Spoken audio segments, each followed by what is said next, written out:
So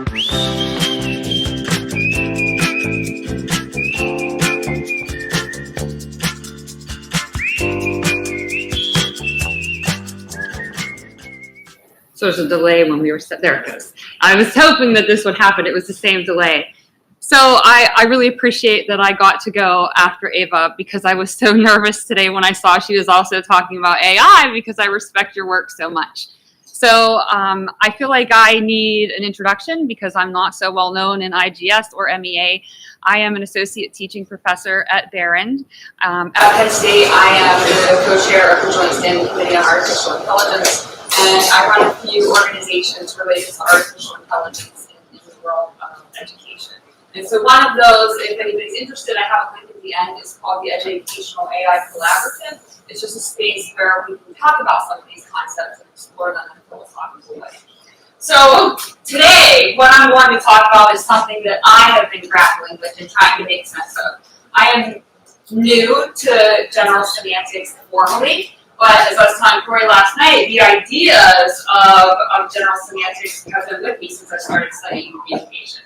So what I hope today to talk about is how the idea of neural networks, which I'll define a little bit, and semantic networks tie into the core principles of general semantics as I see it. And then I also hope to show that both types of networks in these cases reflect some of the concerns about how human beings abstract meaning from words and symbols. So I need to start off by differentiating some terms. I want to make sure that we're on that page. I don't think that artificial intelligence is intuitive for any of us, and it requires a level of literacy, and I cannot assume that all of us are on that same page. So I'll start with that. And then I will talk a little bit about semantic networks in the artificial intelligence sense, something called word embedding, which is this idea of neural networks. And then I'll move into the intersections, and I've categorized that based on language and communication. So some of the terms that I think are really important to understand are these on the screen. And one of the first of these is generative artificial intelligence. Artificial intelligence has been around for a long time. I'm sure many of you know. There was a Dartmouth proposal that happened in the Summer Institute, and there were several scholars who coined this term artificial intelligence, and then it's been studied slowly. Artificial intelligence sort of blew up in the sense of generative AI due to our massive amounts of data that are able to be collected now. So we did not have the computer power, and we did not have the level of data that we needed to be able to generate things like we can now. And so generative AI is a type of artificial intelligence that generates new things, whether it's words or writings or art. That's what generative AI is. Natural language processing is another term that's really important to understand. Think of this like a way for systems to be able to make language sound more human, more natural. So it's computer programming that allows language to sound more natural. Another really important term here is machine learning.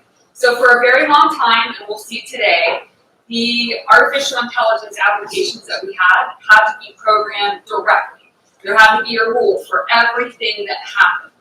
Now we have this sort of creation where machines can learn from mistakes, or machines can learn from examples, and we don't have to explicitly sit there and program them over and over and over again. And then the final term that's very important is large language models.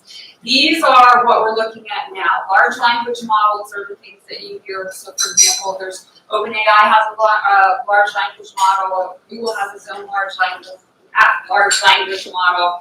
And so these are just data sets, essentially. These are mathematized data sets, and each one has been trained in a different way. So now I want to talk a little bit about semantic networks, because I think this is relevant to general semantics. And semantic networks, of course, is not an AI term specifically, but I want to draw the connections here. So semantic networks are ways that we can connect words together in their meanings. And so this is a very rules-based system. So you see this type of technology in things like Siri. This is in Google search. This is spell check. Your Netflix and your Spotify algorithms, when they are trying to determine what you like. This is a system of semantic networking. In these cases, knowledge representation is very explicit, and I'll show that in a second. It's very predefined, and there are very clear relationships. So if we take the word, let's see, mammal. When we have a semantic network, I mean, these have been around for a very long time, we have to code every connected word. That has to be created in code. This has to be explicitly defined. So the programmer, so the people who are writing the code, have to have an insight into language if we want to catch all of the inner nuances, which isn't always something that happens. So when we have the mammal connection to animal, we have to explicitly define that. So we have these connectors here. So mammal is an animal, right? So that is a semantic network. Neural networks are what you're hearing now, a lot of that. And in the sense of language specifically, we're talking about something called word embeddings. So whereas these semantic networks have to be programmed and every relationship has to be entered in, neural networks have learned on their own. And so instead of being rules-based, these are data-driven. These relationships have been observed by the technologies and created. They have recognized the patterns themselves. There are not rules that have guided them. Examples of this are what you're seeing now, these text generators such as Gemini, ChatGPT, Perplexity, all of these are examples of these types of technologies. In these cases, the knowledge representation, unlike the semantic network, is implicit. It is also learned from data, and there's not a lot of structure. So I want to show you side by side the images. And actually, let me go back to this one. So I need to explain what the technology is actually doing. So when we have the word whale, and we create a semantic network, again, we have to say, whale is a mammal. Whale lives in water. When it comes to neural networks, they have been trained on these massive amount of data, and they have taken words such as bear and whale and water, and they have mathematized them. So unlike this two-dimensional framework, there is n-dimensional space. This is called a vector space. So you can see there are axes just like we would anticipate, right? There are axes, there are coordinates. But what is happening here is that these computers have infinite abilities to create dimensions. And so if they have the word whale, every single word that has been connected to whale in any way on their training data, now they mathematize. So then these are rules, but this is recognizing elements of our language that we ourselves may not be able to verbalize and put into words. We may not know the connections yet. So that is how neural networks work. And so Word2Vec is a very specific program. I'm saying program, but it's not necessarily a program. But this is what Google developers sort of created, that created the boom. So in 2014, this is what they published, and the world was amazed, and this is what eventually led to ChatGPT and OpenAI. And so what they did was they took 10 years of Google News data that they had collected, and they trained a model. And this model took all of the information that was in Google News and every single word and mathematized it. So king, queen, there's a connection between them and it's mathematical. Man, woman, there's a connection between them and it's mathematical. And then king, man, woman, queen, and all the various different castles, it can mathematize all of that. And what's different is that it's been much more efficient at being able to take into consideration syntax and also semantic relationships. So now I want to talk a little bit about the intersections here, the intersections. And so with the caveat that, again, I'm relatively new to general semantics, so I'm trying to make sense of these myself. And so I'm going to start with the most important implication, I think, and then I'm going to end with the second most important implication, ability to connect.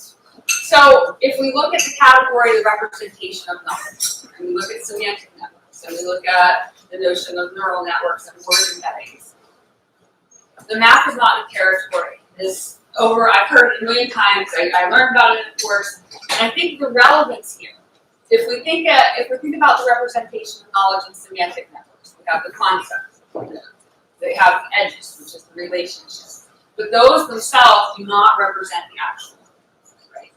So when we look at neural networks, we have, again, this layer of abstraction. And these mathematical systems in no way represent the thing themselves. Now, the danger I think that we face right now is that They are great maps. Neural networks are great maps of human language and human meaning. But they are not human language and human meaning. And we need to be very, very careful about that. All of the biases that are contained within our maps are contained within our neural networks, and then some. And so we have to be very careful about thinking of this as an actual representation of human language and not for what it actually is, which is a mathematized system of human language, and one map, not the only map.